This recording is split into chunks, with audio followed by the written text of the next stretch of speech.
사도행전은 총 28장으로 구성이 되어 있습니다. 28장 중에서 첫 12장, 1장부터 12장까지는 주로 예루살렘에 있는 유대 그리스도인들을 통해서 하나님의 복음이 증거된 내용이 기록되어 있고, 13장부터 28장까지는 안디옥이라는 곳에서 출발한 그리스도인 공동체가 이방 세계를 향해서 복음을 전한 내용이 기록이 되어 있습니다.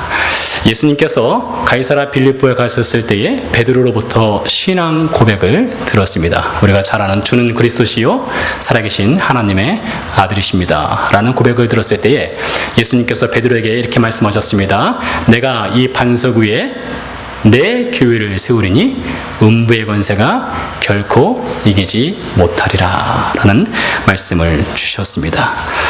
예수님께서 말씀하신 내 교회를 세운다 라고 하신 것은 결코 교회의 건물을 말씀하신 것이 아니라 예수님께서 말씀하신 교회는 그리스도인을 말씀하신 것입니다. 바로 예수님께서 저와 여러분을 반석 위에 세울 것이고 사단의 권세가 우리를 결코 이기지 못할 것이다 라는 말씀을 주신 것입니다.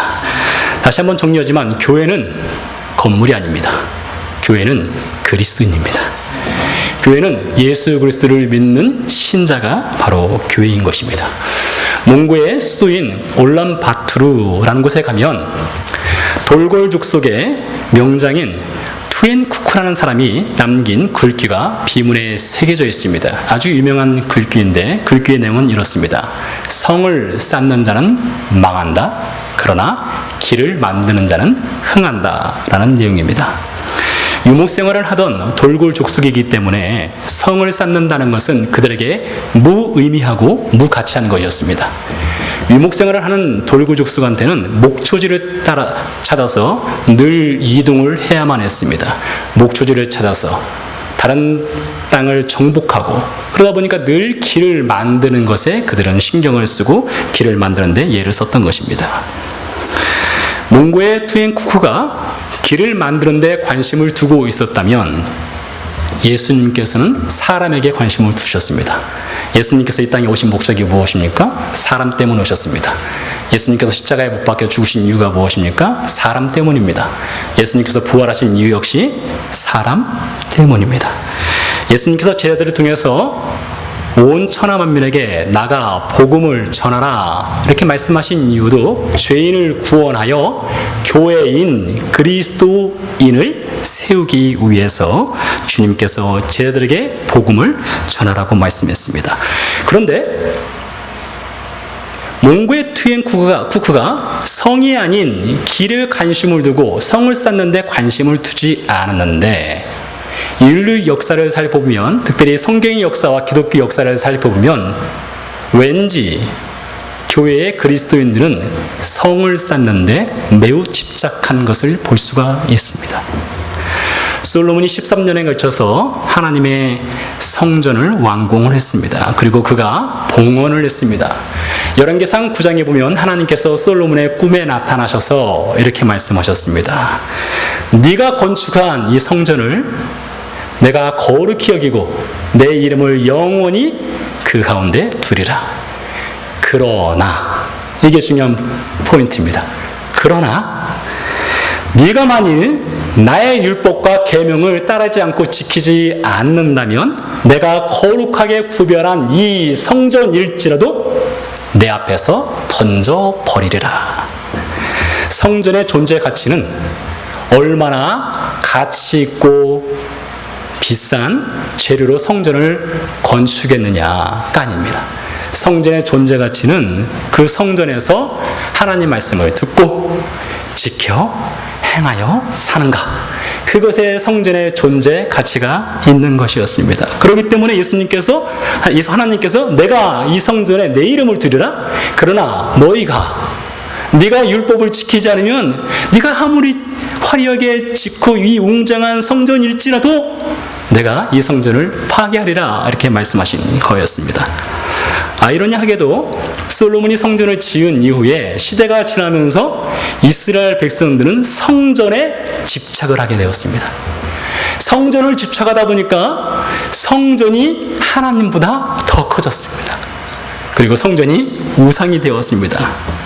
심지어 외적이 쳐들어옴에도 불구하고 그들이 하나님을 섬기기 때문에 하나님께서 우리를 보호하실 것이다 라는 믿음이 아닌 성전이 있기 때문에 우리는 보호를 받을 것이다. 성전이 부적이 되어버렸습니다. 그 성전은 주전 580년에 완전히 무너졌습니다. 예수님 당시에도 헤롯이 46년간에 걸쳐서 12년 동안 건축을 하고 남은 34년을 성전을 화려하게 꾸몄습니다. 솔로몬의 성전보다 더 멋지고 더 크게 성전을 지었습니다. 유대인들은 그 성전에서 하나님을 섬기는 듯 보였지만 성전 안으로 들어가서 보면 그들이 성전의 하나님이 아니라 성전을 섬겼습니다. 한 번은 예수님의 제자들이 올리브산에서 그 성전을 가리키면서 주님, 저 돌들을 보십니까? 얼마나 화려하고 멋집니까? 라고 말씀하실 때 예수님이 이렇게 말씀하셨습니다. 돌 하나도 돌 위에 남지 아니하리라. 40여 년 뒤 로마에 의해서 헤롯 성전은 완전히 무너지고 말았습니다. 지난 2000년 기독교 역사를 살펴보면 얼마나 화려하고 웅장한 교회 건물들이 지어졌습니까? 그런데 아무리 화려하게, 아무리 웅장하게 많은 돈을 들여서 지어진 건물일지라도 언젠가는 파괴되고 부계되고 심지어 팔려지기까지 하였습니다. 그러나 예수님께서는 이 땅에 남기신 유일한 유산인 교회인 그리스도인들은 결코 그 무엇도 무너뜨릴 수가 없습니다. 왜 그렇습니까? 그 안에 예수 그리스도의 생명이 있기 때문입니다. 최초의 인류인 아담과 하와가 범죄하였을 때 하나님께서 그들에게 내리신 형벌은 죽음입니다. 그래서 아담과 하와의 후손인 저와 여러분이 피할 수 없는 것이 있다면 바로 죽음입니다. 그 누구도 피할 수 없습니다. 이것은 우리 후손인도 마찬가지입니다. 우리 다음 세대도 아무리 과학이 발달된다 할지라도 죽음이라고 하는 것은 넘을 수 없는 것입니다. 그러나 아담은 모든 인류에게 죽음이라는 것을 남겼지만 그러나 예수님께서는 영원한 생명을 남기셨습니다. 그래서 예수님 믿으면 어떻게 됩니까? 죽어도 천국 갑니다. 예수님 믿으면 영원한 천국의 생명이 우리 안에 들어오게 되어 있습니다. 이것을 예수님께서 어떻게 보여주셨습니까? 십자가에서 죽으신 다음에 3일 후에 그가 친히 부활하심으로 우리 안에 영원한 천국 생명이 있다는 것을 보여주셨습니다. 그런데 이 영원한 천국 생명은 우리 스스로에게서 나온 것이 아닙니다. 우리 스스로 만들어낼 수 있는 것도 아닙니다. 우리가 예수님께 접붙임 당했기 때문에 영원한 생명이 우리에게 들어오게 된 것입니다. 예를 들어서 돌배가 있습니다. 돌배가 참배가지에 접붙임을 당하면 생김새는 돌배 가지지만 참배가지의 뿌리에서 받는 영양분을 통해서 돌배를 맺는 것이 아니라 무슨 열매를 맺습니까? 참배를 맺습니다. 돌배 가지 스스로가 할 수 있는 건 아무것도 없습니다. 그저 참배 가지 뿌리에서 주는 영양분을 받아서 열매를 맺는 것입니다. 원줄기가 주는 것을 받아 누리는 것입니다. 마찬가지로 그리스도인이라고 하는 교회의 원줄기는 누구입니까? 바로 예수님이십니다. 예수님께서 공급하시는 영원한 생명, 능력, 소망, 그분을 따라 살 수 있는 힘, 순종할 수 있는 능력, 이 모든 것을 예수님께서 그리스도인이라고 하는 저와 여러분에게 공급을 해주십니다. 사도 바울의 말을 보니까 좀 더 나아가서 사도 바울은 이렇게까지 말했습니다. 너희가 하나님의 성전인 것을 알지 못하느냐라고 말씀했습니다. 여러분, 건물인 성전은 역사적으로 다 파괴가 되었습니다. 그러나 하나님의 성전인 그리스도인은 파괴가 되지 않습니다. 하나님의 성전인 그리스도인은 영원합니다. 여러분 그것을 믿으십니까? 여러분이 하나님의 성전인 것을 믿으십니까? 성령께서 우리 안에 들어와 계신 것을 믿으십니까? 전에도 말씀드렸지만 귀신은 사람의 몸에 실제로 들어갑니다. 예수님께서 사람 몸 안에 있는 귀신을 쫓을 때에 귀신을 사람 몸에서 나오라 했습니다. 영적인 존재가 사람의 육신으로 실제로 들어갈 수 있는 것처럼 성령께서도 우리 몸 안에 그냥 상상 속이 아니라 실제 하는 우리 육신 안에 성령께서 들어와 계실 수가 있습니다. 그래서 바울이 말하기를 성령의 전이 바로 우리 몸이다 라고 말한 것입니다. 여러분, 이거 얼마나 놀라운 말씀입니까? 하나님의 성령, 하나님이신 그분께서 지금 우리 안에 들어와 계십니다. 그 어떤 건물, 아무리 화려한 건물도 생명이 없습니다. 돌이 숨을 쉴 수는 없는 것이죠. 그러나 성전된 우리 몸, 하나님의 성령이 들어와 있는 우리 몸에는 숨을 쉬고 있습니다. 성령이 숨을 쉬고 계시고 성령이 말씀하시고 계십니다. 오늘 우리가 읽은 본문 1절은 이렇게 시작을 합니다. 안디옥 교회에 라는 말로 시작을 하는데 헬라어 원문을 보면 조금 다릅니다. 헬라어 원문을 따라서 충실하게 번역을 해보면 이렇게 됩니다. 안디옥에 교회가 있었다. 안디옥이라는 교회, 안디옥 교회가 아니라 안디옥이라는 곳에, 즉 안디옥이라는 도시에 교회가 있었다. 여기는 차이점이 있습니다. 여러분, 교회 하면은 무엇이 떠오릅니까? 우리 영락교회 하면 여러분 무엇이 떠오릅니까? 저는 사실 영락교회 하면 맨 먼저 떠오르는 것이, 교회를 나가보시면 아시겠지만 이 넓고 푸른 잔디밭이 떠오릅니다. 지난주에도 제가 잔디를 열심히 깎았습니다. 넓고 푸른 잔디밭이 떠오릅니다. 그리고 아담하고 예쁜 본당이 떠오릅니다. 흔히 교회하면은 먼저 떠오르는 것이 교회 건물, 교회 이름, 좀 성숙하면 교회 목사, 교회 성도들 중에 누구, 이것이 떠오릅니다. 그러나 교회하면 떠올라야 될 것이 교회 건물이 아닙니다. 교회 이름이 아닙니다. 교회 주변 환경이 아닙니다. 그 교회가 얼마나 잘 예쁘게 지어졌는가가 아닙니다. 터키나 이스라엘에 가보면 옛날 교회터들을 볼 수가 있습니다. 특별히 터키에 있는 소아시아 지역, 요한계시록에서 말한 7교회를 찾아가 보면 실망을 합니다. 왜요? 거기에는 돌 무더기밖에 없습니다. 이스라엘은 그나마 옛날 교회터 근처에 예쁘고 화려하게 교회를 지어놨기 때문에 여기가 교회가 있었던 터구나, 이것을 알 수가 있는데, 터키에 있는 교회들, 옛날 초대교회를 찾아가 보면 돌 무더기밖에 없어서 까막눈이면 그냥 지나칠 수밖에 없는 그런 교회들 터만 남아 있습니다. 무너져버린 돌 무더기입니다. 그런데 무너져버린 돌 무더기지만 옛날 그 교회 안에서 외쳐졌던 복음, 그 복음은 단 한 번도 무너진 적이 없습니다. 복음은 단 한 번도 무너진 적이 없고 동진, 서진, 북진, 남진을 하면서 예수 그리스도의 생명을 전했습니다. 그 무너진 돌 무더기가 그 자리에 서 있는 성지 순례를 하는 사람들에게 엄중하게 경고하는 한마디가 있습니다. 교회는 건물이 아니다. 교회는 그리스도인이고 그리스도 안에 있는 복음이 바로 교회다 라고 말을 하고 있습니다. 오늘 우리가 읽은 사도행전 10장 1절에 보니까 5명의 그리스도인이 등장을 합니다. 바나바, 시므온, 루기오, 마나엔, 사울. 그런데 이 1절에 등장하는 5명의 그리스도인들은 그 출신이 각각 제각계입니다. 바나바는 구브로, 지중해 그리스도와 터키 사이에 있는 사이프러스라는 섬이 있는데 그 섬 출신으로 매우 부유한 사람이었고 레위 지파의 후손입니다. 두 번째, 시므온, 이 사람은 니게르라고 되어 있는데 니게르는 아마 흑인일 가능성이 있으므로 그는 아프리카 출신이었을 것입니다.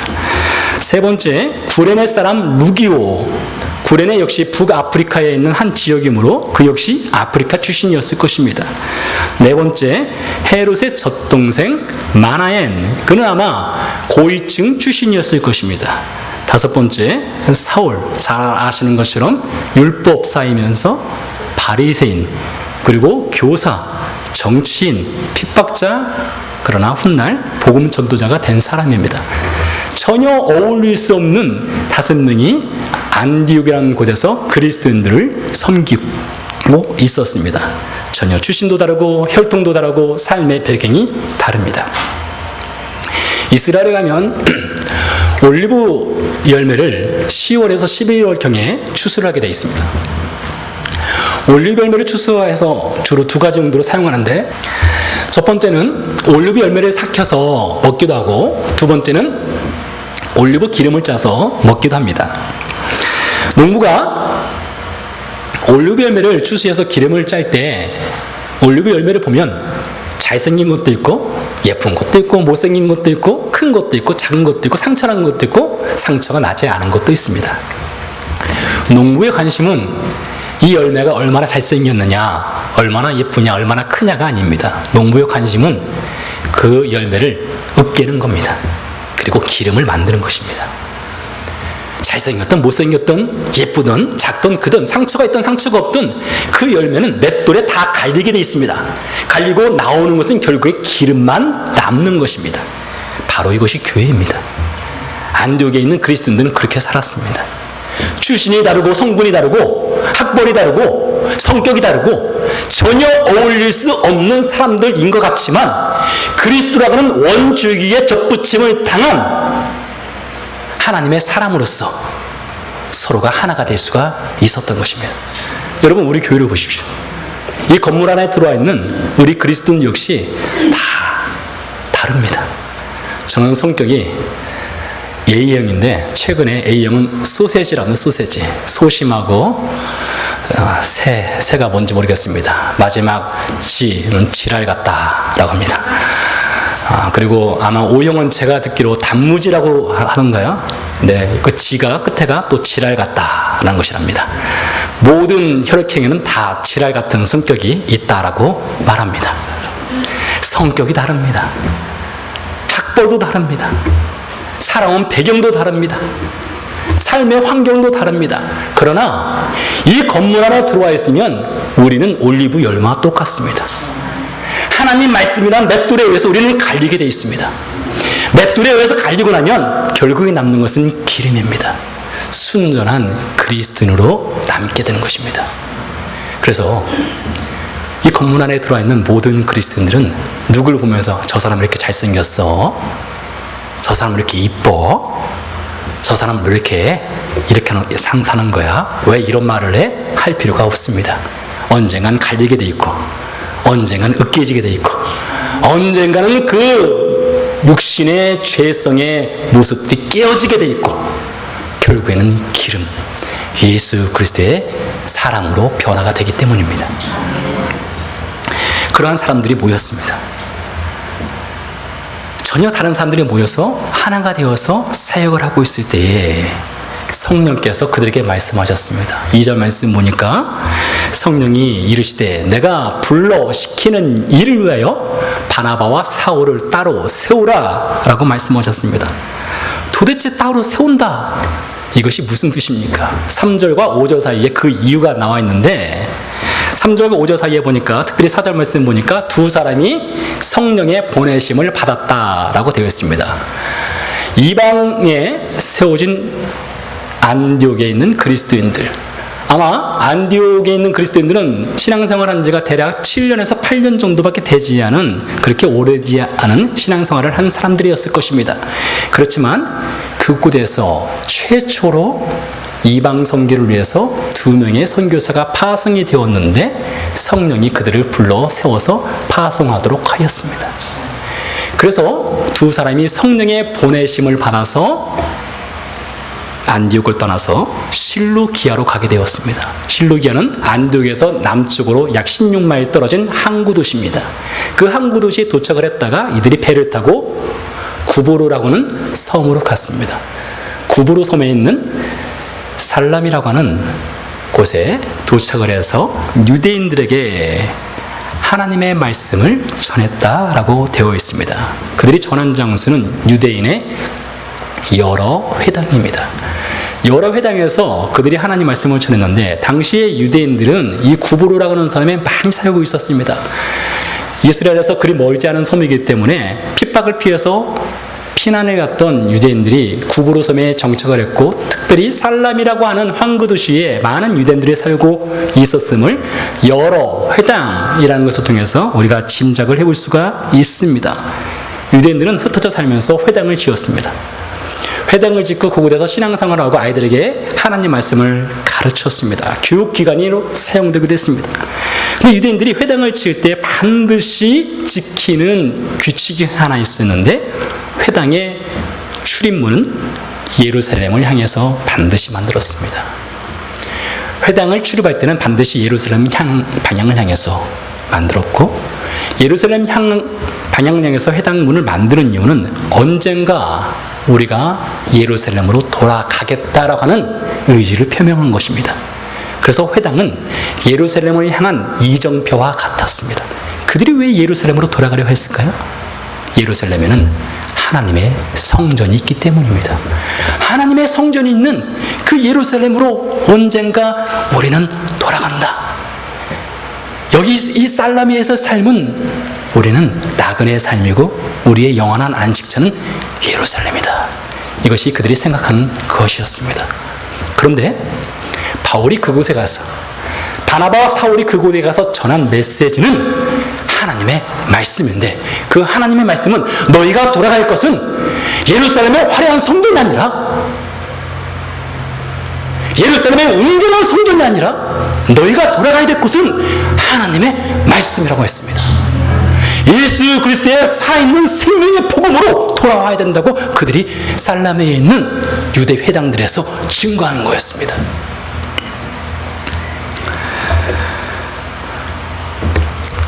안디옥에서 파송을 받은 2명의 그리스도인들이 살라미에 가서 복음을 전하게 된 그 근본적인 이유는 그들이 성령의 음성을 들었기 때문입니다. 성령께서 그들에게 말씀하셨고 그들은 성령께서 말씀하시는 것에 온전히 순종을 하였습니다. 2000년 전에 성령께서 안디옥에 있는 그리스도인들에게 직접 말씀하셨다면 우리 안에 살아계시는 성령께서는 분명히 우리에게도 말씀하시는 분이십니다. 근데 문제는 우리가 성령의 음성을 듣느냐 이겁니다. 더 심각한 문제는 하나님께서 우리에게 말씀하실 때 우리는 순종할 준비가 되어 있느냐 이것입니다. 대부분의 사람들은 하나님께서 말씀을 하셔도 순종할 준비가 되어 있지 않습니다. 주님 우리에게 말씀해 주십시오. 제발 저에게 들려주십시오. 라고 말하지만 하나님께서 말씀하시면 그건 아닙니다. 이렇게 말합니다. 에레미야가 예언한 대로 예루살렘에 바벨론이 쳐들어와서 완전히 쑥대밭을 만들었습니다. 유대인들이 뿔뿔이 흩어지게 되었는데 일단의 무리가 애굽을 향해서 피난길에 올랐습니다. 애굽을 향해서 내려가던 사람들 중에 에레미야가 있었습니다.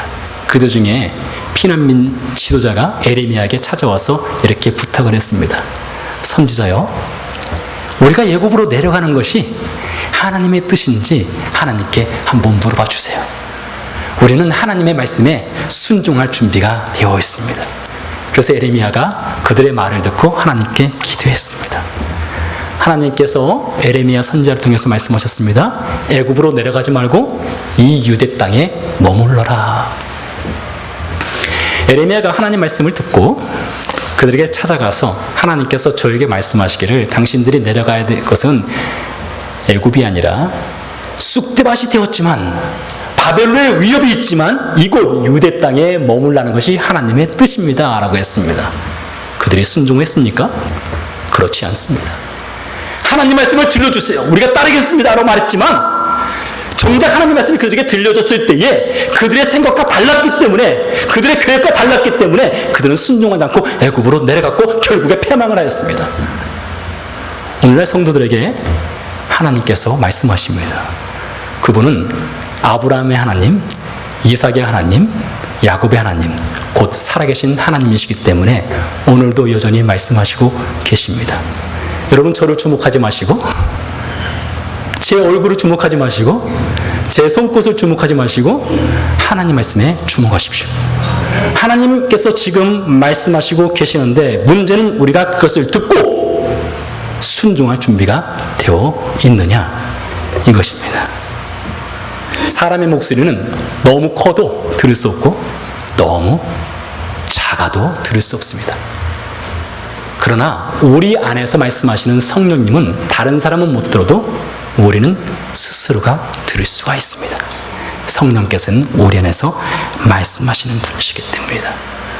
안디옥에 5명의 선지자와 교사들이 하나님의 성령께서 말씀하시는 것을 들었고 그 말씀에 순종해서 2사람을 파송했습니다. 이후 사울은 30여 년 동안 하나님의 복음을 전했습니다. 그가 걸어 다닌 거리, 배 타고 다닌 거리만 1만 마일이 넘습니다. 제가 버지니아 린츠버그에서 이곳 캔자스까지 이사를 오는데 거리가 1100마일입니다. 이것을 몇 번을 왔다 갔다 해야 됩니까? 5번을 돌아다녀야 하는 거리입니다. 30여 년 동안 10,000마일 이상을 걷고 배를 타고 다니면서 복음을 전했습니다. 그의 30여 년 선교 사역 중에 7년 가까이를 감옥에 투옥돼서 살았습니다. 그러면서 그가 30여 년 동안 선교 사역을 하고 거의 마지막에 다다랐을 때에 그가 그 사랑하는 아들 디모데에게 유언처럼 남긴 마지막 메시지가 있습니다. 나는 선한 싸움을 싸웠다. 그리고 달려갈 길을 다 마쳤다. 나의 믿음을 온전히 지켰다. 이제 이후로 나를 위해서 예수께서 의의 면류관을 예비하셨다. 나뿐만 아니라 내 뒤를 따라서 함께 달려가고 믿음을 지키는 모든 그리스도인들에게 주님께서 의의 면류관을 예비하셨다. 요즘 올림픽이 한참입니다. 메달을 딴 선수들이 한결같이 하고 깨물죠. 메달을 따고 국기를 들고 그 기뻐하는, 그 열광하는 모습을 볼 수 있습니다. 그들이 메달을 따고 열광하는 그 순간을 위해서 4년 동안 땀 흘렸습니다. 수고했습니다. 극한의 환경 속에서 노력을 했습니다. 그 결과가 그 열매입니다. 바울이 30여 년 동안 사역을 다 마치고 나의 믿음을 지키고 달려갈 길을 다 마치고 선한 싸움을 싸웠다고 고백할 수 있는 그 비결은 그가 성령의 음성을 듣고 하나님께서 말씀하시는 것에 온전히 순종했기 때문입니다. 교회는 무엇입니까? 교회는 우리입니다. 교회는 건물이 아닙니다. 교회인 우리는 육신의 장막은 언젠가 무너지게 되어 있습니다. 제 장막도 무너집니다. 제가 건강한 듯 보이지만 제가 오른팔을 다쳐서 이 팔이 병신이 되었습니다. 운동하다가 다친 것 같아요. 이 팔이 잘 뒤로 가질 않습니다. 여러분의 육신의 장막도 언젠간 무너지게 되어 있습니다. 그러나 우리 안에 있는 영원한 천국 생명, 예수 그리스도의 생명은 절대 무너지지 않습니다. 성령을 따라 살면 그 천국 생명의 집이 더 멋있게, 더 견고하게 지어져서 바울처럼 우리도 동일한 고백을 할 수가 있습니다. 선한 싸움을 싸웠습니다. 달려갈 길을 마쳤습니다. 의의 면류관이 우리를 위해서 준비되었습니다. 기도하시겠습니다.